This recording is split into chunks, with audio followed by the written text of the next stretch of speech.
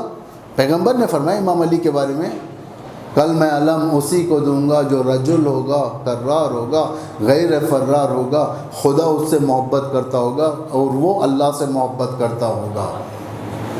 تو دیکھو نا، ہر زمانے میں، وہ زمانے میں معلوم ہو گیا کرائٹیریا کون ہے. امیر المومنین رجل تھے، وہ آنکھوں کا درد تھا. پیغمبر نے کہا نہیں، اٹھا کر لاؤ. یہ شخص اپنا درد نہیں دیکھے گا، اسلام کا درد دیکھتا ہے. لایا گیا، پرچم دیا. پرچم ذمہ داری، جو آخر الزمان میں جو لکھا ہوا ہے کتابوں میں، پرچم پرچم پرچم، یعنی پرچم ہوگا فلاں کے ہاتھ میں، پرچم ہوگا فلاں کے ہاتھ. یہ پرچم یعنی فلیگ نہیں ہے اٹھا کو لے کے چلنے والا. پرچم سے کنایا ہے حکومت. حکومت اس کو دوں گا، یعنی وہ شخص اس خیبر پر حکومت کرے گا جو رجل ہوگا. یہود سے وہی ٹکرائے گا جو رجل ہوگا، کرار ہوگا، فرار ہونے والا نہیں ہوگا. رجل. آج دیکھیں دنیا کے اندر کتنے لوگ فرار ہوتے ہیں یہود سے. خوف کہیں ایسا نہ ہو کہ اگر ہم ان یہود سے ٹکرائیں گے تو ہمارے ملک کے اندر پروڈکٹس آنا بند ہو جائیں گے، لوگ بھوکے مریں گے، لوگ کچھ کر نہیں سکیں گے. فرار، لوگ فرار ہوں گے. فرار ہوں گے. کون فرار نہیں ہوگا؟ علی کے نقش قدم پر چلنے والا. دیکھیں آج کون فرار نہیں ہو رہا ہے. کون زمانے کے ساتھ ٹک کر ٹھہرا ہوا ہے. اپنے ایمان کے ساتھ کون ٹک کر ٹھہرا ہوا ہے. کون نہضت مہدوی کے لیے راستہ فراہم کر رہا ہے. وہی لوگ. کہاں سے سیکھے یہ لوگ؟ یونیورسٹی سے نہیں سیکھے. کوفی عنان نے کہا کہ یہ شخص کس یونیورسٹی میں پڑھا ہے. آج تک اتنے زیادہ پڑھنے والے پولیٹیکل لوگ، اتنی سیاست نہیں ہے جتنی سیاست ان کے پاس ہے، رہبر کے پاس. یہ کس مکتب سے تعلیم یافتہ ہے؟ اہل البیت کے مکتب سے. شہید سلیمانی اہل البیت کے مکتب سے تعلیم یافتہ ہے. ابو مہدی المہندس اسی مکتب سے، حضرت زینب کے مکتب سے. کسی پولیٹیکل یونیورسٹی میں نہیں گئے، یہیں پر ہے جو آپ آتے ہو. جو محسن حجاجی جسے آپ پہچانتے ہو، وہ محسن حجاجی اسی مکتب سے محسن حجاجی بنے، اسی مکتب سے. امام زمان کے پاس جانے والے کوئی